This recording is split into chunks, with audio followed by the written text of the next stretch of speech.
അനുകൂല വിധി സമ്പാദിക്കാൻ ജഡ്ജിമാർക്ക് കൈക്കൂലി നൽകിയെന്ന ആരോപണത്തിൽ അന്വേഷണം റദ്ദാക്കണമെന്നാവശ്യപ്പെട്ട് അഭിഭാഷകൻ സൈബി ജോസ് ഹൈക്കോടതിയിൽ. തനിക്കെതിരെ കേസെടുക്കാൻ അന്വേഷണത്തിൽ പ്രാഥമിക തെളിവുകളൊന്നും കിട്ടിയിട്ടില്ലെന്നും കേസെടുക്കാൻ കാരണമില്ലെന്നും സൈബി ഹർജിയിൽ ചൂണ്ടിക്കാട്ടി. കേസ് തിങ്കളാഴ്ച പരിഗണിക്കും.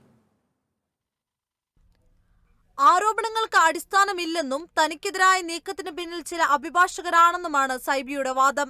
അഭിഭാഷക അസോസിയേഷൻ തെരഞ്ഞെടുപ്പ് മുതൽ തനിക്കെതിരെ നീക്കമുണ്ട്. 4 അഭിഭാഷകരാണ് ഇതിനു പിന്നിൽ. രജിസ്ട്രാർക്ക് പരാതി നൽകിയതിനു പിന്നിലും ഇവരാണ്. അഭിഭാഷക ജീവിതത്തിൽ തന്റെ ഭാവി തകർക്കാനാണ് ശ്രമം. പ്രാഥമിക അന്വേഷണത്തിൽ തെളിവുകളൊന്നും കിട്ടിയിട്ടില്ല. കേസെടുക്കാൻ പ്രഥമ ദൃഷ്ട്യാ കാരണങ്ങളില്ല. അഴിമതി നിരോധന നിയമം ചുമത്താൻ മാത്രം തെളിവില്ലെന്നും സൈബി ബോധിപ്പിച്ചു. പോലീസ് മേധാവി അനിൽകാന്തിനെ എതിർകക്ഷിയാക്കിയാണ് സൈബിയുടെ ഹർജി. സൈബിക്കെതിരെ കേസെടുക്കാൻ കഴിഞ്ഞ ദിവസം DGP അനുമതി നൽകിയിരുന്നു. തുടർന്ന് എറണാകുളം സെൻട്രൽ പോലീസാണ് അഡ്വക്കേറ്റ് അസോസിയേഷൻ പ്രസിഡന്റായ സൈബിക്കെതിരെ കേസെടുത്തത്. അഴിമതി നിരോധന നിയമം, വഞ്ചനാക്കുറ്റം എന്നിവ പ്രകാരമാണ് കേസ്. കോഴ വാങ്ങിയ സംഭവത്തിൽ അന്വേഷണം നടത്തണമെന്നാവശ്യപ്പെട്ട ഹൈക്കോടതി രജിസ്ട്രാറാണ് സംസ്ഥാന പോലീസ് മേധാവിക്ക് കത്ത് നൽകിയത്. പ്രാഥമിക അന്വേഷണത്തിൽ സൈബിക്കെതിരെ തെളിവുണ്ടെന്ന് കണ്ടെത്തുകയും ചെയ്തിരുന്നു.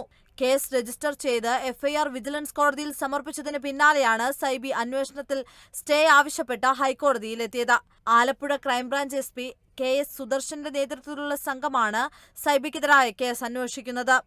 Kerala vision news, Kochi.